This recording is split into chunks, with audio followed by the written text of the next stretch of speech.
How can it be? How can it be? It would have been an astounding measure of grace if he just sent us to hell for a while. But he's kept us out completely. It would have been an astounding measure of grace, an astounding measure, if he would have put us someplace neutral, where no place could be found for us, and just left us there for an eternity. That would have been grace in light of our sin. It would have been inconceivable that he would set us on the same level with angels and make us servants in his court. But he has made us sons. And if that were not enough, ambassadors. Ambassadors of Christ. Not of the law, not of the letter, but of his own dear Son. Ambassadors of Christ. There's such majesty in that. There's such beauty, and yet there is a beauty that is so sharp that it kills the preacher.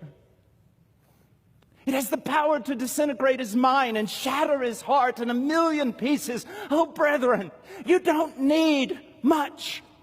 You only need an exalted, a greater, a wider, a higher, a deeper view of Christ. The people of God around the world today, they don't need strategies. They don't need the wisdom of men. They don't need clever ideas. They only need to see Christ. And that is the burden. That is the terror, the pain, and the beauty of the preacher. Brethren, we are not men of the people. And although we must love them and walk among them, we are primarily men of God. And it is our primary task to be in his courts. To be in his courts. To be on his doorstep. And to say nothing I've had up till now is enough. I must have more of Christ. And then to look out over God's people and see them hungry and with so little power and so wayward and so distracted, and cry out, oh God, am I not a preacher? Am I not a preacher?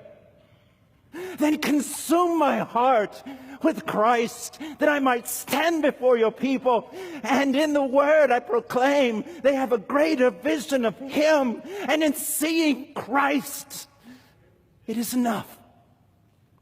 It is enough.